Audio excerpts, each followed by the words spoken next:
अस्सलाम वालेकुम नाज़रीन, यकीनन हम में से कोई भी वो वक्त नहीं भूला होगा जब हमारी आज़ादी, रोजमर्रा की जिंदगी, दुकानें, रेस्टोरेंट्स, खेल के मैदान, स्कूल्स, सब कुछ एकदम से बंद हो गया था। जाती राब्ते ममनू हो गए थे और लाखों लोग कई हफ्तों तक अपने घरों में बंद थे। ये वो वक्त था जब कोरोना की वबा ने पूरी दुनिया को अपनी लपेट में ले लिया था।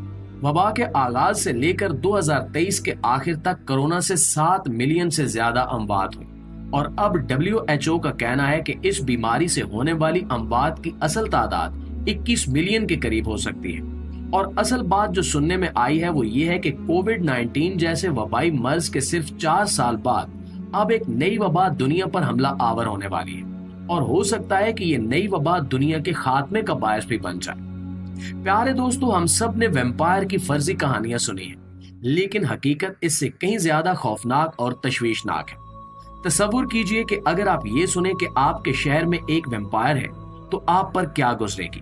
शायद आप फौरी तौर पर उससे छुपने की कोशिश करें या अपने घरों में कुछ ऐसे इंतजामात करें कि जिनकी मदद से वैम्पायर्स आप तक न पहुंच सके। लेकिन ऐसे बैक्टीरिया का क्या होगा जिसमें वैम्पायर जैसी खसूसियात हो और वो इंसान को खा सकता हो। एक जरासीम जिसे आप देख नहीं सकते, एक छोटी सी मखलूक जो आपके इल्म के बगैर आपके साथ हो सकती है, और ये आज की दुनिया में हो भी रहा है।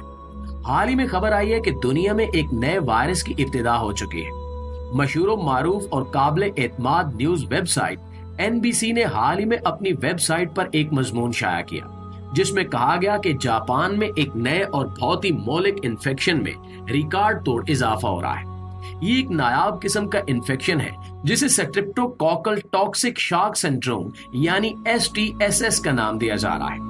इस इन्फेक्शन की अलामात आमतौर पर बुखार, सर्दी लगने, पट्ठों में दर्द, मतली या उल्टी से शुरू होती है, लेकिन अगर वक्त पर इलाज ना किया जाए तो 24 से 48 घंटों में ये तमाम अलामात जानलेवा हो सकती हैं। ये एक ऐसा बैक्टीरियल इन्फेक्शन है जो अपने शदीद हमले में आहिस्ता आहिस्ता इंसान का गोश्त खाने लगता है।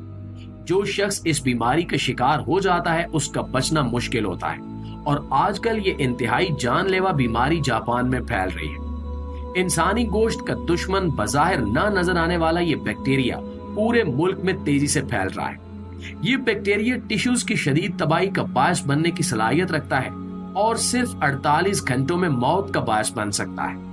हैरत की बात यह है कि जापान जैसे तरक्की याफ्ता मुल्क में जहां डॉक्टर्स और साइंसदानों की कोई कमी नहीं है, वहां अभी तक भी कोई नहीं जानता कि यह बैक्टीरिया इंसानी जिस्म में कैसे दाखिल होता है और कोई भी इस बीमारी का इलाज नहीं जानता। अभी तक इस इन्फेक्शन के बारे में बहुत ही महदूद मालूमात सामने आई है, लेकिन आपको बताते चलें कि ये लोगों की जिंदगियों और सेहत के लिए एक हकीकी और फौरी खतरा है। जिस रफ्तार से ये इंसानी जान और पूरी इंसानियत को नुकसान पहुंचा सकता है वो बेहद तशवीशनाक है।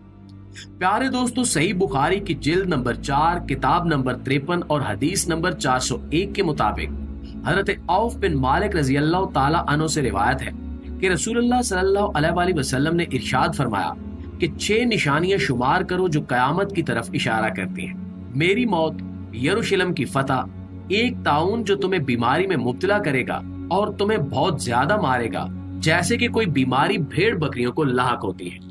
दौलत का इस कदर बढ़ जाना कि अगर किसी को 100 दीनार भी दिए जाएं तो वो राजी नहीं होगा।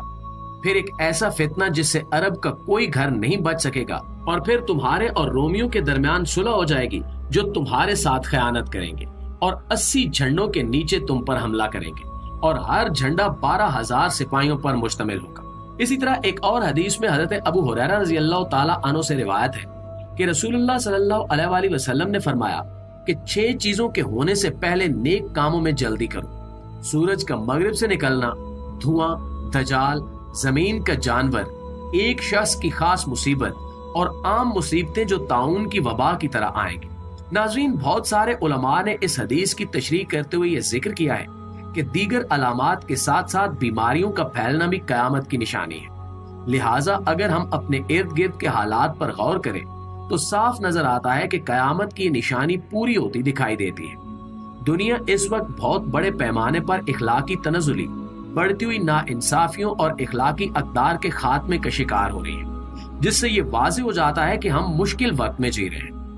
तारीख गवाह है कि जब भी लोग दीन से दूरी इख्तियार करते हैं اور بے خوفی اور لاپرواہی سے گناہوں میں ڈوب جاتے ہیں تو اللہ ان پر عذاب نازل کرتا ہے، جیسا کہ حضرت نوح علیہ السلام کی قوم، حضرت لوط علیہ السلام کی قوم اور دوسری کئی قومیں جو نافرمان ہو گئیں اور اللہ کے غضب کا شکار ہو۔ اس کے باوجود بھی آج ہم بڑے پیمانے پر بت پرستی اور ہم جس پرستی جیسے کبیرہ گناہوں کو معاشرے میں پھیلتا ہوا دیکھتے ہیں، جن سے مسلمان قومیں بھی بچ نہیں پا رہی، اور یقیناً یہ کہا جا سکتا ہے کہ معاشرے میں پھیلی یہی بے راہ روی بیماریوں اور وبائی امراض کو دعوت دے رہی ہے۔ سنن ابن ماجہ کی کتاب نمبر 36 کی حدیث نمبر 4019 میں ذکر ہوا ہے کہ رسول پاک صلی اللہ علیہ وآلہ وسلم نے فرمایا کہ اے مہاجرین، 5 چیزیں ایسی ہیں جن سے تمہاری آزمائش کی جائے گی۔ میں اللہ کی پناہ مانگتا ہوں اس سے کہ تم زندہ رہو۔ کسی قوم میں بے حیائی کبھی اس حد تک ظاہر نہیں ہوتی کہ وہ کھلم کھلا اس کا ارتکاب کرے، سوائے اس کے کہ ان میں طاعون اور ایسی بیماریاں پھیل جائیں جو پہلے لوگوں میں کبھی معلوم نہ تھی۔ ان بیماریوں کے ساتھ ساتھ ہم ارض مقدس یعنی فلسطین میں ابھی تک جاری قتل عام اور عالمی سپر پاورز کی طرف سے دکھائی جانے والی خود غرضی کو نظر انداز کیسے کر سکتے ہیں؟ یقیناً یہ سب قرب قیامت کے واضح آثار ہیں، جہاں انسان جنگوں سے اور وبائی امراض سے ختم ہوتے جا رہے ہیں۔ اس طرح کی بے یقینی کی صورتحال میں کوئی نہیں جانتا کہ مستقبل میں انسانیت کیسی شکل اختیار کرتی ہے۔ البتہ جاپان میں پھیلتے ہوئے اس انفیکشن کی وجہ سے اس بات کا امکان ہے کہ یہ بیکٹیریا دنیا بھر میں ایک مرتبہ پھر وبائی بیماری کا سبب بن سکتا ہے۔ اگر اس بیماری پر قابو نہ پایا گیا تو مسافروں کی وجہ سے یہ پوری دنیا میں پھیل سکتی ہے۔ کووڈ 19 کی اموات کی شرح صرف 2.4% سے 5.4% تھی، لیکن اس بیکٹیریا کے لیے 30% تک کا اندازہ لگایا گیا ہے۔ اگر یہ انفیکشن حقیقت میں پھیلتا ہے تو یہ واقعی کسی قیامت سے کم نہیں ہوگا۔ رسول اللہ صلی اللہ علیہ وآلہ وسلم نے فرمایا کہ جب تم سنو کہ کسی ملک میں طاعون ہے تو اس میں مت جاؤ، اور اگر کسی ایسی سرزمین میں پھیل جائے جس میں تم موجود ہو تو وہاں سے مت نکلو۔